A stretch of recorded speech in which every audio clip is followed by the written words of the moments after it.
ଦେଖୁଛନ୍ତି ନା କେତେ ଟେଷ୍ଟି ଦେଖାଯାଉଛି। ଖାଇବା ପାଇଁ ବି ବହୁତ ଟେଷ୍ଟି ଥିଲା।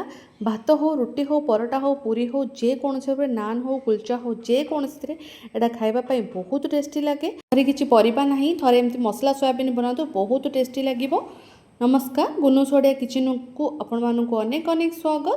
ଦେଖନ୍ତୁ ମୁଁ ଏଠି 150 ଗ୍ରାମର ସୋୟାବିନ୍ ବା ମିଟ୍ ମେକର ନେଇଛି, ବା ସୋୟା ବଡ଼ି ବୋଲି ୟାକୁ ଆମେ କହିପାରିବା। तो 150 ग्राम नहीं बड़ बड़ सोया चंक्स नहीं आप चाहिए ये छोट छोट भी यूज करें।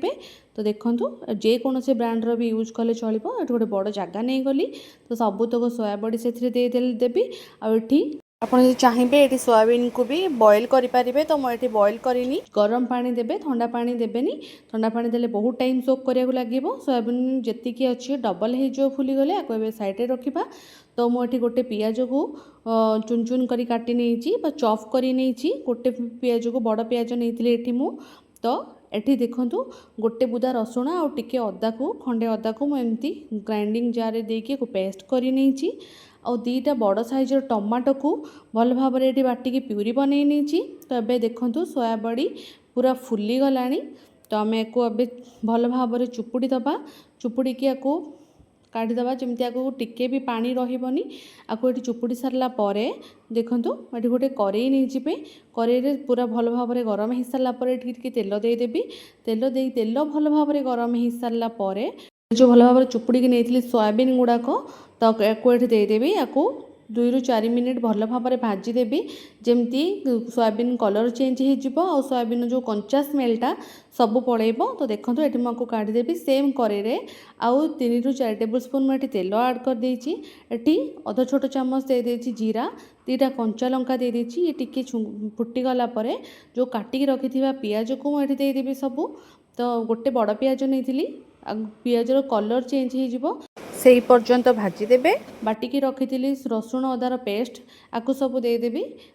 ये टिके हो सारापर टिके गुंड मसला ऐड करदे। तो ये मुझे काश्मीरी रेड चिली देती गोटे चामच देती धनिया पाउडर, अधा छोट चामच देती हलदी पाउडर, गोटे चामच मुझे किचन किंग मसला आप चाहिए मीट मसला बा चिकेन मसला ये यूज करेंगे। टिके तेल सेपारेट हो सारापर जो बाटिकी रखी टमाटो प्यूरी को ये सब देदेबा। आपको भल भाव में टिके कषि नवा। ये हवापाई टाइम लगे जमी पानी तक सब मरीगला पर्यंत आपको घोड़े रखा। तो आम ये देखूँ आउ गोटे स्टेप करवा। ये गोटे छोट बाउल नहीं गली से 3 टेबल स्पून मुझे देदेवी दही। मुझे मार्केटर दही यूज करी घरे थी दही बसा दही आप यूज करेंगे। आपको भल भाव में फेंटी देवे जमी कि गोटे क्रीमी टेक्सचर पलै आसो पूरा देखो पूरा क्रीम टाइप दिशुची। तो आम यहाँ को यूज करवा। तो ये साइड रखा। देखो ये मुझे लीड काढ़ी देखोचे ये सब तेल सेपारेट हो गला आउ सबू मसलार पानी गुड़ा जी मरीगला। तो आम जो ए रखी थे दहीटा को फेंटिकी तो आम यहाँ दहीटा को ये सबूतक ये आड करदे। देखो भल भाव में ये दहीटा को आड करेंगे। दही आड करने पूर्व गैस फ्लेमटा को बंद करेंगे ना तो दही फाटीज। दही फ्लेम पूरा भल भाव में मिसई सारापर देखो मु गैस फ्लेम को एबे ऑन करी। गैस फ्लेम को ऑफ करके न करें दहीटा फाटीज सब छेना छिंडला भाया खंड खंड हो तरकारी टेस्ट भल आसबनी।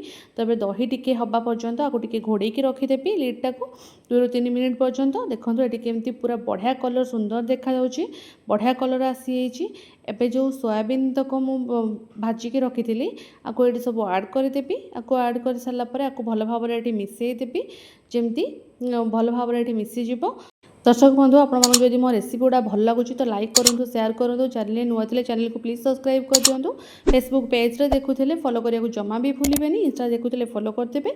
तो ये देखूँ मुझे स्वाद अनुसार लुण देती आगुरी जमा भी लुण ऐड करनी। तो देखो ये लुणटा को दे सारापर भल भाव में मिसईदेवी। आपड़ ये चाहिए गरम मसला आउ धनिया पत्र देकर खाईपारे। मुझे ग्रेवी बनईबी तो 1 कप पाखापाखि मुझे पानी ऐड कर देती। आप चाहिए एमती सुखिला भी खाईपारे सोयाबीन कषा करके। जेहेतु मुझे सोयाबीन मसला बनाऊँगी टिके ग्रेवी रखी। तो देखो आपको टिके घोड़े देवी जमी पानी गुड़ाक सब भिड़ी नहीं सोयाबीन आउ टिके पानी मरीज। तो से पर्यंत देखो बढ़िया देखा खावाई भी बहुत थिला। आप रुटी परोटा पूरी सबुथ खाईपारे बहुत टेस्टी। आउ देखो केते सुंदर कलर आसी। सोयाबीन ये पूरापूरी हो सारा देखो केते बढ़िया देखा ग्रेवी बहुत टेस्टी थिला। एठी मु एबे टिके धनिया पत्र ऐड करदेवी आउ अध छोट चामच देदेवी गरम मसला आउ चाहिए जब कस्तूरी मेथी भी ऐड करेंगे आपको सब भल भाव में मिसेदबा घोड़े की रखिदे 5 ରୁ 10 मिनिट पर्यंत तापर आपको सर्व करेंगे खायापाई बहुत टेस्टी लगे रोचे आसवे गोटे सुंदर रेसिपी को नहीं से पर्यंत मत विदाय दिंतु। नमस्कार। जय श्री जगन्नाथ।